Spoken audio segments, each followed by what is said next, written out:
right, so I've seen several videos in the last couple of days talking about Trump's plan or whatever. I'm not sure at what stage this is in because we've heard about it before.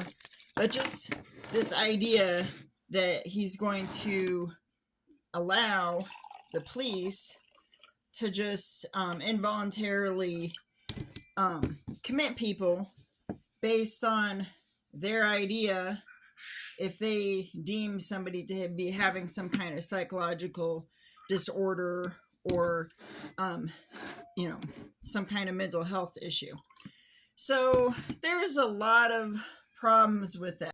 All right, so the first problem I'm going to say is that so many times I hear about the comments that Trump is making on Truth Social just kind of makes me wonder if he's suffering for some kind of paranoid delusion, right? It's just completely off the wall. Nobody knows what the hell he's talking about. Completely paranoid and just concerning considering he's in the presidency. And the other half of the time, I'm wondering if he's suffering from some kind of major depression disorder and if he's suicidal. And that also is concerning considering he's in the presidency. Okay? Now, the second thing that I'm going to say is concerning about all this is going to be just the capacity for abuse. Because it already seems like they're trying to find any excuse possible to arrest and detain Americans. And how hard would it be for a police officer to say, I was worried that this person might be having some kind of mental health issue and just commit them, right? Maybe because they didn't want to cooperate, they weren't being submissive enough, whatever. They could make up pretty much whatever they wanted at that point because they're being given the power of God basically over anybody. Okay? So there's that. And if we look into the history, we could see all we have to do is look at how Russia used punitive psychology.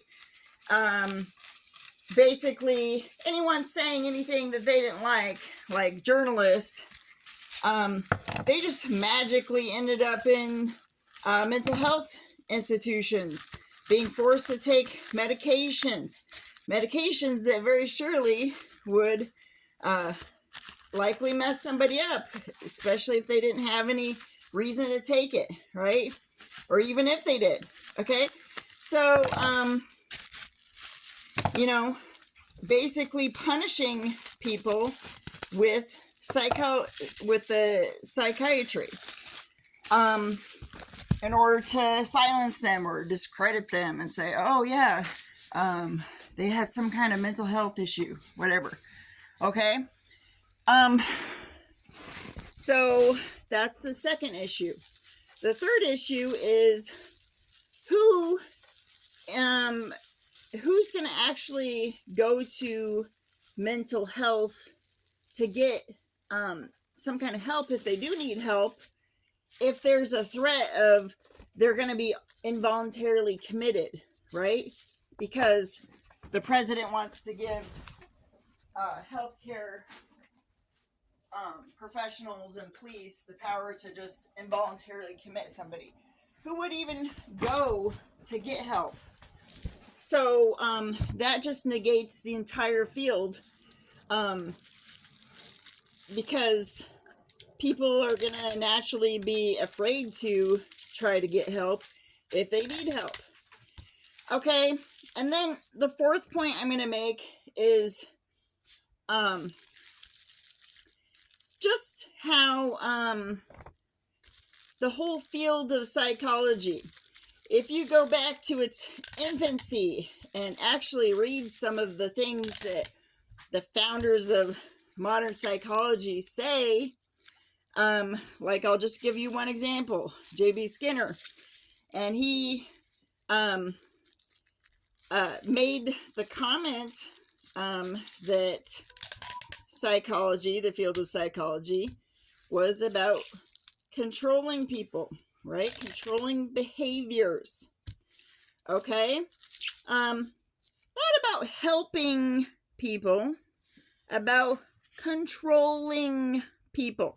So how long have we had this field of psychology, and how long, how much have governments learned to control people, control behavior, and how much of that has been invested in, okay, are they trying to help people, or have they learned to reverse engineer it as well?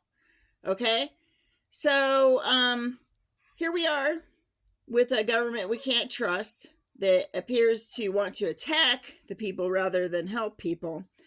And they can do all these things to engineer our system to push people into poverty and everything else. And they've shown us that time and again. And we're supposed to believe that they're not also intentionally trying to cause people psychological harm. And then once they do so, they could say, oh, this person's having some kind of mental health issues, we have to lock them up. Okay? So all these prisons that they want to fill, and this whole thing just seems like another excuse for how do we lock people up that we don't like. And when we're saying this, let's keep in mind we're talking about this administration. How do they lock people up that they don't like, and try to excuse it as if it's some kind of legitimate reason that they're locking somebody up?